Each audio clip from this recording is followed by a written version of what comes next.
Hello friends, Radhe Radhe सभी को। कैसे हैं आप सब? आई होप सभी अच्छे होंगे, सभी स्वस्थ होंगे। तो सबसे पहले आप सभी को करवा चौथ की ढेरों शुभकामनाएं। भगवान आपकी जोड़ी हमेशा सलामत रखे। जितनी भी सुहागिनें हैं ना, उनके लिए ये बहुत महत्वपूर्ण त्यौहार है। सभी पूरे एक साल इंतज़ार करती हैं इस व्रत के लिए। और महिला हो या पुरुष, अगर शादीशुदा है ना, तो इस व्रत के महत्व को बहुत अच्छे से जानते हैं और सभी इस व्रत को बहुत अच्छे से एंजॉय भी करते हैं। और देखा जाए ना, तो स्त्री और पुरुष का रिश्ता एक ऐसी पहेली है जिसको मापने का कोई निश्चित पैमाना नहीं है। लेकिन फिर भी अगर दोनों में से कोई एक ना रहे ना, तो दूसरे की ज़िंदगी किसी सज़ा से कम नहीं होती है। तो हर कोई चाहता है ना कि हम जब तक जिएं एक दूसरे के साथ रहें।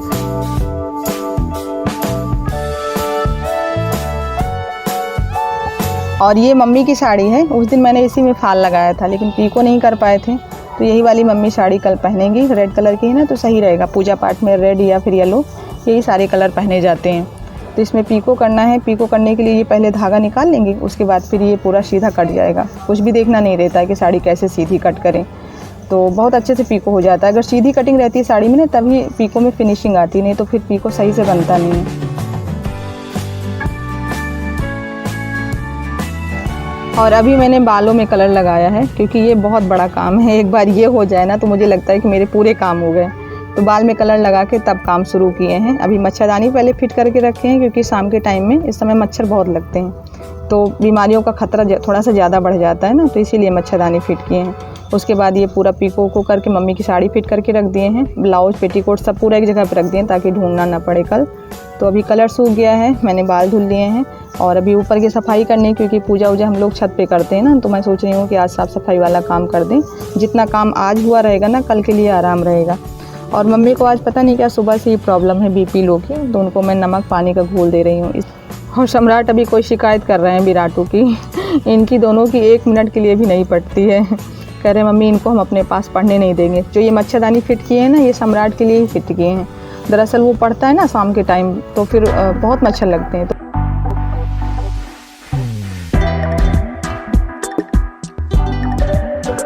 तो एक एक करके पहले जितने ये पौधे हैं ना, इनको सब बाहर करेंगे, क्योंकि इसके नीचे बहुत मिट्टी बैठी रहती है। जब ऊपर से पानी खड़े होकर डालो ना, तो थोड़ा बहुत मिट्टी बाहर निकलती है, तो वो मिट्टी साइड साइड एकदम चिपक जाती है। और ये कह रहे हैं मम्मी, इसको हम उठा के ले जाएंगे। जितने बड़े खुद नहीं हैं, उतना वजन उठा के ले जाएंगे। छोटे पौधे नहीं उठा रहे हैं, बड़े पौधे को उठाएंगे।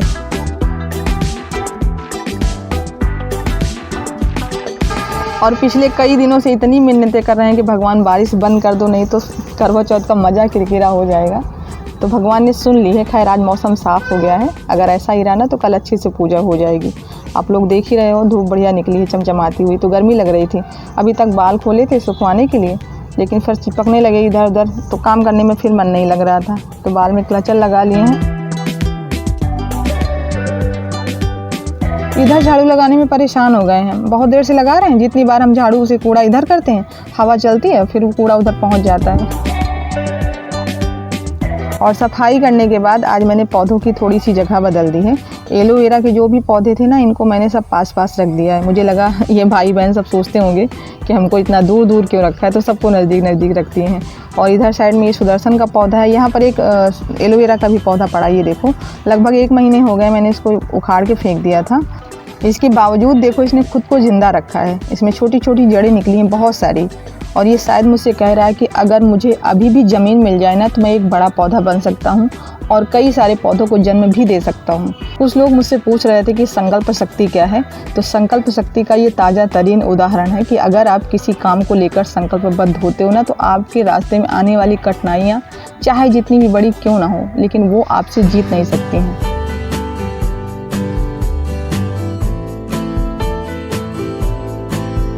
तो देखिए, इतना सारा कूड़ा निकला है। इधर वाले पौधे मैंने नहीं उठाए हैं, क्योंकि ये थोड़ा सा मिट्टी वाले हैं ना, तो डर लग रहा था कि कहीं टूट फूट ना जाएं। और वैसे भी 1-2 मटके इसमें चिटके हुए हैं, तो मैंने इधर वाला नहीं उठाया है। बाकी पूरा बाहर मैंने साफ कर लिया।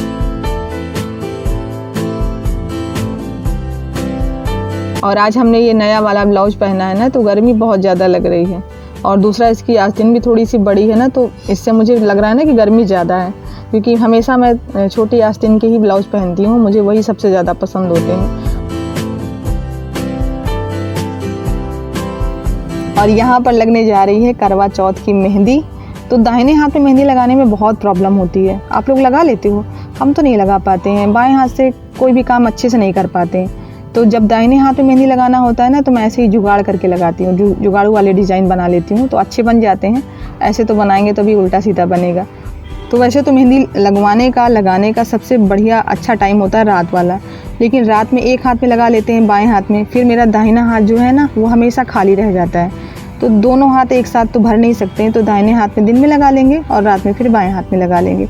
और अभी गए थे मम्मी के पास, पहले उनसे पूछने, मैंने सोचा पहले मम्मी को लगा दी उसके बाद फिर लगाएंगे, तो मम्मी ने मना कर दिया है क्योंकि उनको हाथ में दिक्कत है, दाने वगैरह निकले हैं ना, तो कहती है मेहंदी लगाने के बाद हाथ में जलन होने लगती है। वैसे ये बात तो सही है, क्योंकि ये जो कीप वाली मेहंदी आती है ना, इनमें पता नहीं कौन सा केमिकल मिला होता है। बाद में जब ये छूटती है मेहंदी तो देखो कैसे स्किन निकलती रहती है ना धीरे धीरे करके।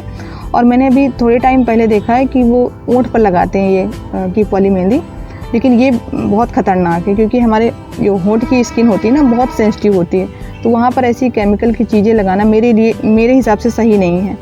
तो अभी सम्राट का टेप लेके आए हैं, वो जो क्राफ्ट बनाता था ना उसमें सामान बहुत सारा पड़ा था कबाड़ वाला, तो उसी में से उठा लाए, लेकिन अभी उसको पता चल जाएगा ना तो चिल्लाने लगेगा, कहता मम्मी मेरे सामान मत बर्बाद किया करो।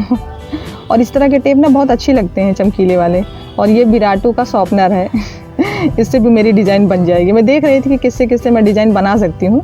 मतलब ये नहीं कि मैं मोबाइल में ये वीडियो देख के ये सारी चीज़ें करती हूँ, मेरा खुद का रहता है, इन सारी चीज़ों में मेरा खुद का मन लगता है, तो मैं देखा करती हूँ कि कौन से चीज़ से कौन सी डिज़ाइन बन सकती है। महावर के लिए भी सेम ऐसा ही मैं सोचती हूँ।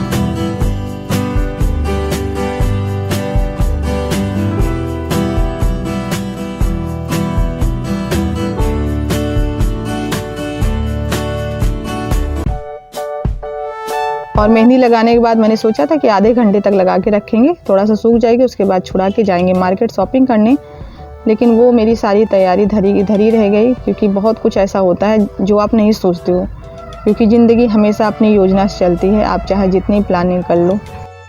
कितने मन से तैयारी चल रही थी करवा चौथ की। अभी थोड़ी देर बाद खाना वाना खाने के बाद जा रहे थे शॉपिंग करने के लिए।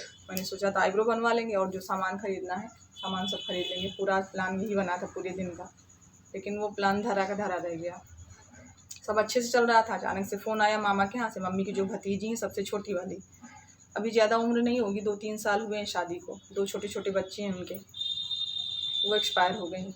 तो मम्मी को लेकर ये चले गए हैं वहाँ पर, क्योंकि वहाँ जाना ज़्यादा ज़रूरी है। किसी की मौत और ज़िंदगी से बढ़कर मेरी सास सज्जा तो नहीं है ना, तो ये गए हैं वहाँ पर। देखो कितने टाइम तक वापस आते हैं। अगर टाइम से वापस आ जाएंगे तब तो मार्केट जाएंगे, नहीं तो फिर कहाँ जा पाएंगे। शाम के 6 बज रहे हैं, दिया जलाए हुए मुझे लगभग 10-15 मिनट हो गया है, क्योंकि 5:45 तक दिया जलाने का टाइम हो जाता है। और ऐसे तुलसी माँ के पास जब दिया जलता है ना तो मुझे बहुत अच्छा लगता है, तो वही मैं देख रही थी और आप सबको भी दिखा रही थी। और आप लोगों को भी बता दूं कि अगर आप लोग दिया नहीं जलाते हो इस मास में, यानी जो कार्तिक का मास चल रहा है ना, ये तुलसी माँ के लिए जाना जाता है। इसमें तुलसी माँ का विवाह होता है शालिग्राम के साथ। तो अगर आप पूरे 1 साल दिया नहीं जलाते हो भगवान के तो कोई बात नहीं, लेकिन इस मास में तुलसी जी के पास दिया ज़रूर रखें घर में, क्योंकि ये शुभ और शक्ति का प्रतीक है। और इनको अभी फ़ोन किए हैं तो बोल रहे हैं कि अब घर से निकले हैं, तो मुझे लगा शायद आज अंतिम संस्कार हो गया हो, लेकिन बोल रहे थे कि वो नहीं हुआ आज, क्योंकि सारे लोग इकट्ठा नहीं हुए थे और सब लोगों के इकट्ठा होते होते काफ़ी लेट हो गया था। तो हमारे धर्म में ऐसा है कि सूर्यास्त के बाद में अंतिम संस्कार की प्रक्रिया नहीं होती है, तो इसीलिए रोक दिया गया है, कल होगा। वैसे तो अगर आप किसी की मिट्टी में शामिल होते हो तो बिना अंतिम संस्कार हुए नहीं आना चाहिए, लेकिन कल करवा चौथ है तो इस वजह से मम्मी को फिर वापस आना पड़ रहा है। और उनके जो छोटे छोटे 2 बच्चे हैं ना, मैंने पूछा इनसे कि वो क्या कर रहे थे, मतलब उनको रो रहे थे या मम्मी के लिए कुछ बोल रहे थे, तो बोल रहे थे कि बहुत छोटे, उनको क्या पता, दोनों खेलने में लगे थे। तो ये तो सही बात है, बचपन को नहीं मालूम होता है कि हम जीवन में क्या खो रहे हैं क्या पा रहे हैं, एकदम मासूम और अल्हड़ होता है। तो बच्चों को क्या पता है कि उन्होंने अपने जीवन की कौन सी अनमोल दौलत खो दी है, वो बेचारे क्या जाने। दोनों अभी छोटे ही हैं, बेटी 1 साल की है और बेटा लगभग 2-2.5 साल का है, ऐसे ही है, छोटे छोटे दोनों ही हैं।